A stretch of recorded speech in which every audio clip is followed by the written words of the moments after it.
નમસ્કાર દર્શક મિત્રો, આપ જોઈ રહ્યા છો સત્ય સમાચાર ન્યૂઝ ચેનલ. ભારતીય મુસાફરોથી ભરેલ ફ્લાઇટને ટેક ઓફની મંજૂરી આપવામાં આવી. માનવ તસ્કરીની શંકાના આધારે એરપોર્ટ પર રોકી હતી ફ્લાઇટ. 303 મુસાફરો સાથે 3 દિવસ સુધી ફ્રાન્સના એરપોર્ટ પર અટકાવાયું હતું વિમાન. ટીએમસી સાંસદ કલ્યાણ બેનર્જીએ ફરી એક વખત ધનખડની મિમિક્રી કરી. કહ્યું, જો જરૂર પડશે તો એક વખત નહીં 1000 વખત મિમિક્રી કરીશ. સાથે જ બેનર્જીએ પીએમ મોદીની પણ મજાક ઉડાવી. બુલેટ ટ્રેનના તમામ 12 સ્ટેશનો ખાસ રીતે ડિઝાઇન કરવામાં આવશે. સુરતના સ્ટેશનને અંદર અને બહારથી હીરાની ચમક દર્શાવતી થીમ હશે. આણંદ સ્ટેશનની અંદર બહારથી દૂધની થીમ બનાવવામાં આવશે. છેલ્લા 24 કલાકમાં દેશભરમાં કોરોનાના 707 કેસ સામે આવ્યા. કેરળ બાદ કર્ણાટકમાં કોરોનાની સૌથી વધુ અસર જોવા મળી.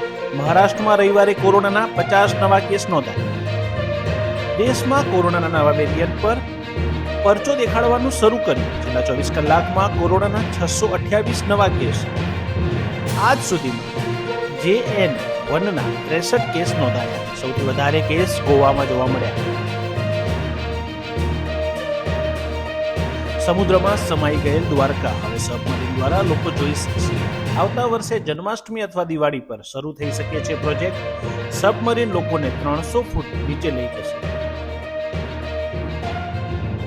ભારતના પૂર્વ પ્રધાનમંત્રી ભારત રત્ન અટલ બિહારી વાજપેયીજીની જન્મ જયંતિ નિમિત્તે ભારતીય જનતા પાર્ટી ગાંધીનગર મહાનગર દ્વારા પ્રતિમાને પુષ્પાંજલિ અર્પણ કરી વંદન કર્યા.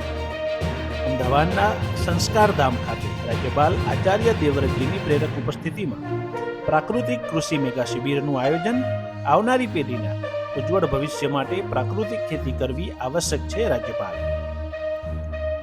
મધ્યપ્રદેશ કેબિનેટનું વિસ્તરણ. 27 નવા મંત્રીઓએ શપથ લીધા. 11 ઓબીસીના. કૈલાસ વિજયવર્ગીય અને પ્રહલાદ પટેલ બન્યા કેબિનેટ મિનિસ્ટર. ગુજરાતના માહિતી ખાતા પરિવારના નિવૃત્ત કર્મયોગીનું સ્નેહ મિલન યોજાયું.